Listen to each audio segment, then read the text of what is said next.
Hey guys, and today I have a really cool review over the ArtFX or Kotobukiya Captain Phasma. And this was actually a figure that I found at GameStop. They've had him at GameStop for a while, and she was on clearance for $30, so $29.99. Now I did go to another GameStop after that one, and she was not on clearance, so I don't know if it's like select GameStops or it's up to manager's approval, or maybe they just hadn't marked it yet, so it might be worth a look at your local GameStop if you are interested, because I know that this figure usually, these figures range for quite a bit of money. And so I'll go ahead and start with the box, which I'll just move the figure to the side to show. You just have a really cool Captain Phasma here, and the logo, and you get their logo. I don't know what it is with Japanese products and 20,000 logos. Like, are they ArtFX or are they Kotobukiya? Like, which one's the brand and which is like the side brand, the sub brand? I don't know.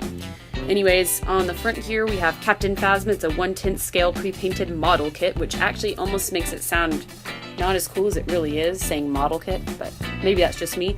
And it's snap fit, as they always are. We have another picture here, and then another kind of faded out picture here, as well as you can put her into two different stances because she comes with two sets of arms, which the other sets in the box I won't show you, but you can guess. Anyways, just stick that back there again.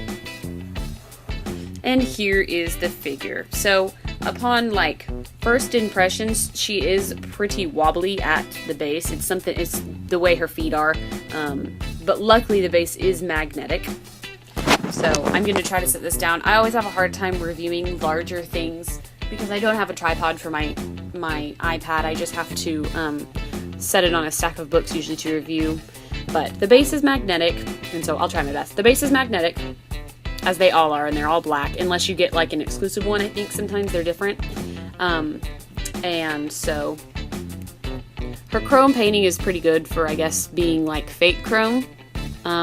It is a little bit splotchy, and I'm sorry, it's kind of bad lighting. There we go. But it's pretty clean, the paint applications, and you see all the details in her guns. These arms are a little bit tricky to put on, but nowhere near Han Solo and Chewbacca tricky. And they almost rotate a little bit. If you can see that like gap in the shoulder, you can kind of move her arm just a hair. And the torso also swivels, so usually these are pretty stationary figures, but she can turn her hips if she wants, as well as the head. It moves, and then you can also move it like this, like, no way, Jose. So that's pretty cool.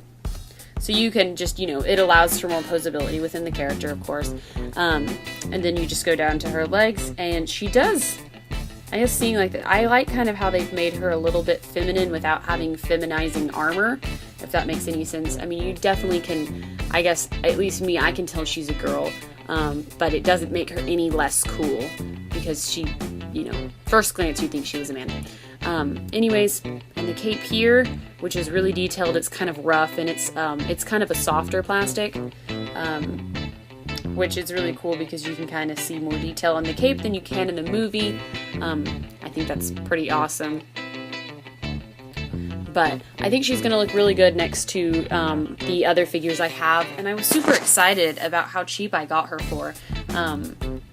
Definitely, I mean, if you're interested in these type of figures, I think it's worth going and finding out if maybe they're clearanced everywhere or if it's just some places, because they had a ton of other ArtFX and busts and whatnot, and none of those were clearanced. So anyways, I think she looks pretty good, and it's a short review, but once you've seen one of these guys, you pretty much know how it works, and I do have other videos up.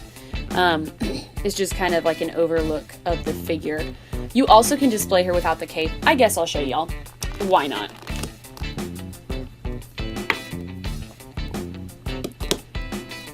So, that is her without the cape, and it gives her more of a standardized appearance, in my opinion.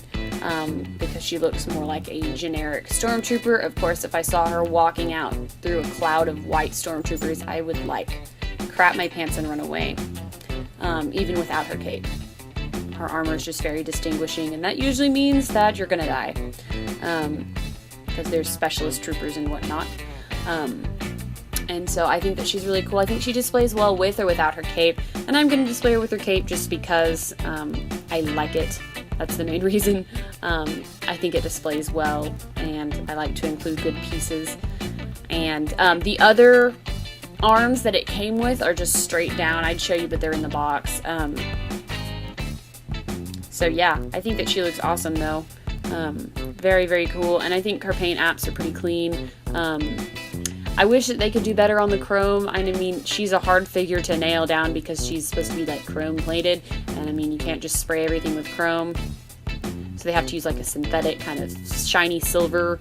But it's understandable, you know, I've seen it in a couple other figures. And I think she's still going to look really super cool with my other ones. So thank you guys for watching as always. And stay tuned for more videos. Thanks.